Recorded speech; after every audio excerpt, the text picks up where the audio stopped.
So this is mighty awesome. I'm on the Oregon coast on Highway 101 and I'm approaching the Heceta Lighthouse. There's also this amazing bridge right here that the 101 goes over, but it's under some sort of maintenance or construction. Take a look at this.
Hey folks, Chris here. I've left Florence, Oregon, and I've come up about 60 miles to another little town called Newport. I've heard of Newport, and I've actually driven through it in the past when I've gone through the Highway 101, but I've never really stopped there. It's kind of a shame because it's really cute here. So you travel along the Highway 101, the Oregon Coast Highway, which is amazing.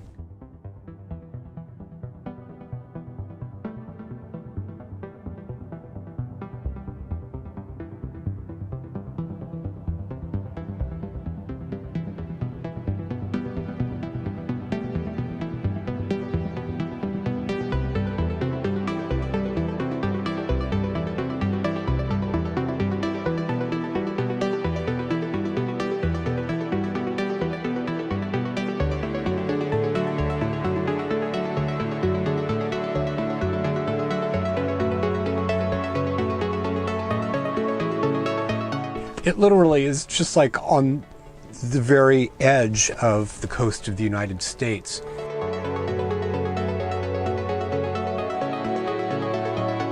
And in many cases, like virtually on the cliffside going down to the beach.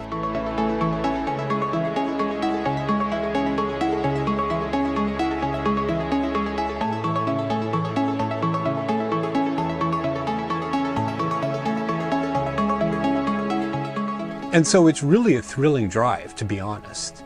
And it's incredibly beautiful because you basically have Pacific Northwest forests coming right up to the edge of these cliffs, highway, cliff, and then amazing beach.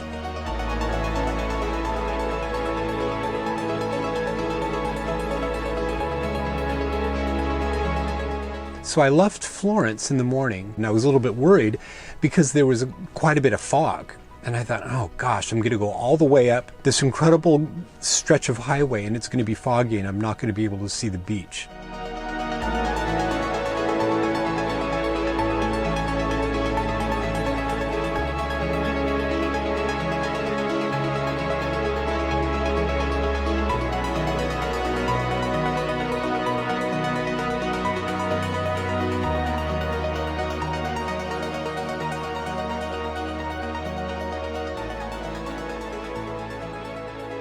What I want to talk about is where I stopped between Florence and Newport. The location that I wanted to scope out was an area called the Heceta Head Lighthouse.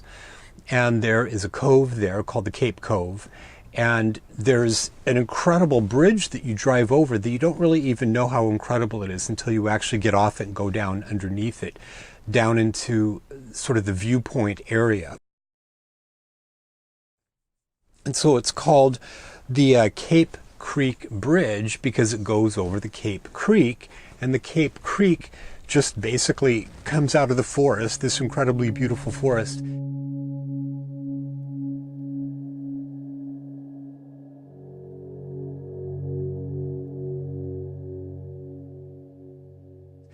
And empties out into the Pacific Ocean.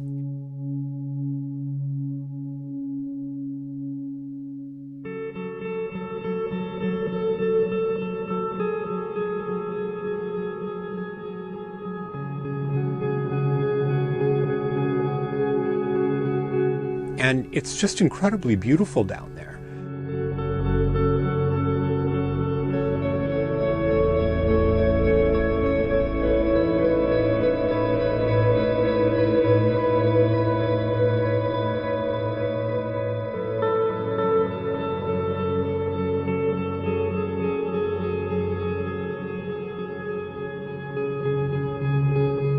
So you're basically in this cove, and it's, like I said, it's just incredibly beautiful.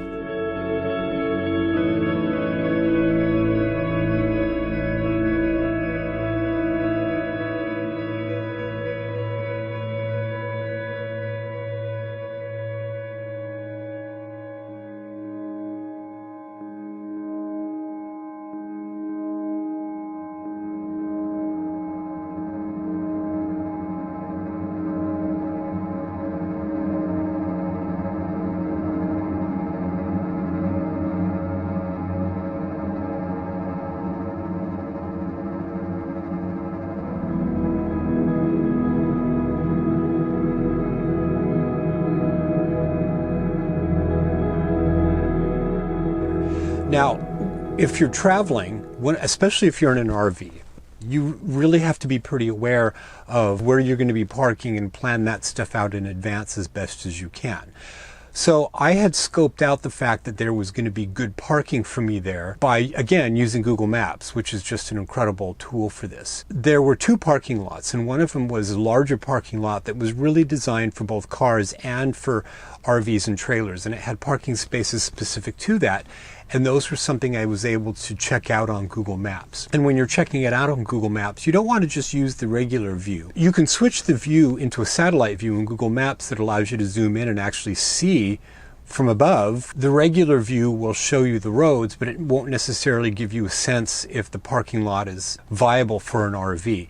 And one of the things you don't want to get into is pull into a parking lot and then not be able to turn around or get stuck in it. And that's kind of a nightmare situation. And that's how I was able to determine that this Heceta Head Lighthouse had parking that was specifically designed for trailers and RVs. And when I was there, there were a handful of relatively large, like Class A type of RVs there. And my worry was that I would get there because it was a weekend and have it full and I wasn't going to be able to park. But at least I was able to determine from this overhead view, satellite view on Google Maps, that there would have been an ample way for me to at least circle around and turn up and at least, you know, get back up onto the Highway 101. But it turns out when I got there, there was only one other RV there, so I had plenty of space to park. And that allowed me to get out and then go explore. And I was a little bit disappointed because there was some maintenance type of work being done on the bridge. So it had scaffolding over it, right?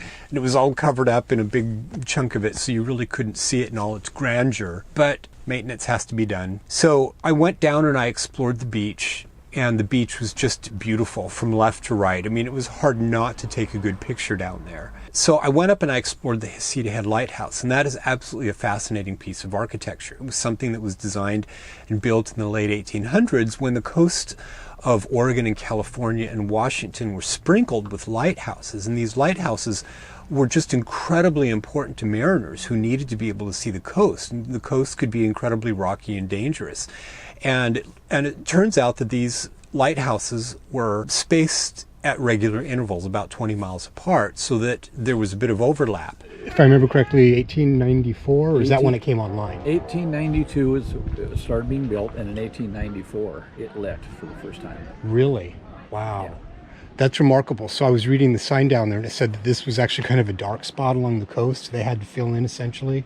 Well, they put lighthouses every 40 miles. A general lighthouse will reach 20 miles. Oh, right. So every 40 miles, the mariners would see a light, recognize the signature, and know where they were. Wow, that's And when remarkable. you get between the two lighthouses, every 20 miles, you would know where you were. Right. And this is still a functioning lighthouse. Really? Yep, runs 24/7. If you stand back and look up there, you'll see the light turning, and you'll see the reflection of the light inside the lens. Yeah, so they've actually got a very complex lens system that's refracting the light, it seems, in a very complex First pattern. order Fresnel lens. Oh, okay. And most of the Fresnel lenses were French.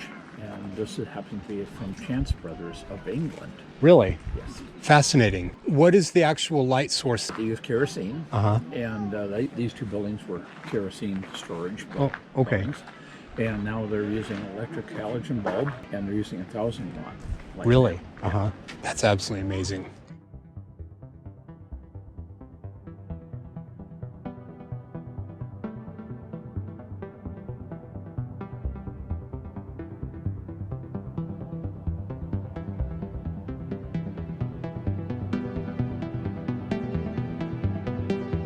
Check the view out here.